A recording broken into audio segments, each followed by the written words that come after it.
कैसे होगी सर कि एक पर्टिकुलर स्ट्रीम में, एक पर्टिकुलर फील्ड में कौन सा करियर उस बच्चे के लिए ज्यादा बेहतरीन हाँ, हो सकता है? उसके एक ज्योतिष के अंदर पंचम भाव होता है बुद्धि का। जी। तो बुद्धि के ऊपर जैसे ग्रह बैठे होते हैं, जिस समय बच्चा पैदा हुआ और उसकी बुद्धि के ऊपर डॉक्टर प्लेनेट कोई बैठा हुआ है, तो हम बोलेंगे इसको मेडिकल डॉक्टर में आप डालिएगा। अब उसके साथ कंजक्शन कोई और प्लेनेट बना देता है तो हम जी। बोलेंगे इसको हार्ट की स्पेशलिस्ट बनाइएगा। जी। अभी उसके साथ में कोई ऐसा प्लेनेट बैठा है जो सिर्फ सिंपल मेडिसिन का है, तो हम बोलेंगे इसको मेडिसिन का डॉक्टर बनाइए। जी। उसके साथ कोई ऑर्थो वाला प्लेनेट बैठा तो हम बोलेंगे इसको ऑर्थोपैडिक बनाइए। उसके साथ गैने का कोई प्लेनेट कंजक्शन कर रहा है तो हम बोलेंगे इसको गैने में आप भेज दीजिए। तो ये बहुत बड़ा विशाल है ज्योतिष को सीखना, बहुत बड़ा। इसलिए पहले 3 साल लगते थे इसको सीखने में, सिखाने में, जो अच्छा गुरु हो तो।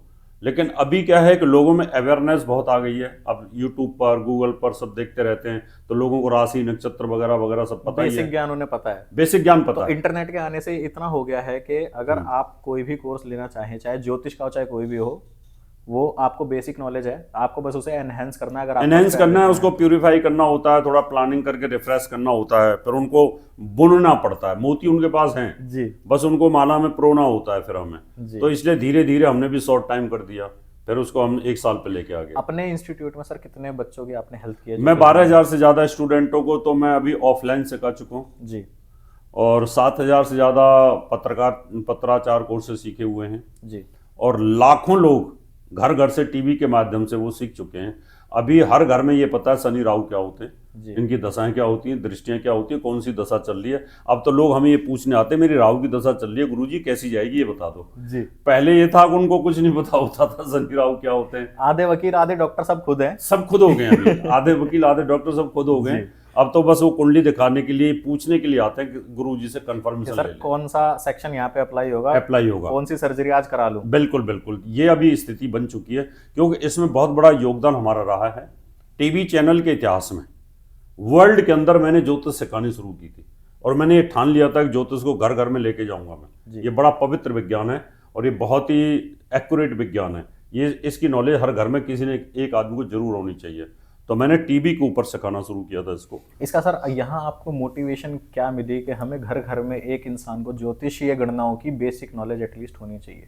इसकी मोटिवेशन आपको क्या थी? ग्रह लेके आते हैं। वैसे तो मैं इंजीनियर हूँ, मैं तो जॉब करता था। जी। जॉब के बाद में टाइम मिलता था फिर इसमें लग जाता था। फिर मुझे लगा ये इतना पवित्र ऋषियों का विज्ञान ये दबा हुआ क्यों है, ये खास सीमा तक रह गया, ये ब्राह्मणों तक सीमित था।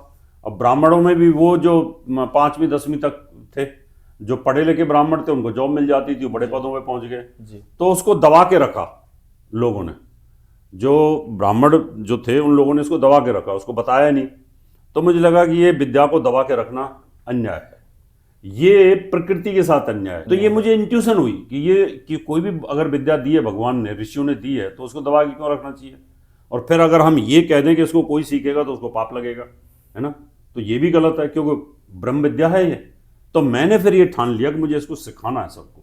आज के मॉडर्न युग में सर ज्योतिषीय गणनाओं का क्या महत्व हो सकता है? अगर हम ये देखें कि बच्चे का करियर हमने देख लिया, उसको बता दिया, वो सब चीज़ें हो गई, उसके बाद उसके करियर गाइडेंस के अलावा आज ऐसे कौन कौन से नए आयाम है जो ज्योतिष खोल रहा है? इसमें अखिल जी सबसे बड़ी बात यह है कि आप कोई भी काम कर रहे हैं और आपको ये पता नहीं है कि मैं उस काम में कितना ऊंचा जाऊंगा, आपको कोई आइडिया नहीं है, कर रहे हैं, सफलता मिल रही है। अगर आपको ज्योतिषी ये बता दे कि आपकी कुंडली के अंदर इतनी ऊंचाइयां जाने का योग है, आप मेहनत कर रहे हैं इतनी अभी, और इतनी ऊंचाइयों पर जाने का योग है, मैंने कहा आप और ज़्यादा मेहनत करो, आप तो स्टार बनने वाले हो। तो आपको एक मोटिवेशन मिल गया, आपके सबकॉन्शियस माइंड में जो चक्र होते हैं वो एक्टिव हो गए। उनका मैं बहुत बड़ा नेता बन सकता हूँ, मैं मिनिस्टर बन सकता हूँ, अच्छा अब मुझे इसी लाइन में चलना है। इसका मतलब आपका इंटरनल सबकॉन्शियस जागृत कर दिया मैंने। ठीक है। एनर्जी तो थी आपके पास में, लेकिन वो एनर्जी क्या है कि उसको चैनलाइज करने का कोई रास्ता नहीं था, बस आप काम करते रहते थे। गाड़ी है, नौकर है, चाकर है, पैसा आ रहा है, ठीक है। लेकिन जैसे ही मैंने उसको चैनलाइज किया वैसे ही आप सर मेरे स्टार बनने के योग कब है? हम इस समय पॉडकास्ट में बैठे हुए हैं, लेकिन हम बता सकते हैं कि आपकी कुंडली के अंदर कितनी पावर है जी। और उस पावर के अनुरूप आप कितनी ऊंचाई को छू सकते हैं।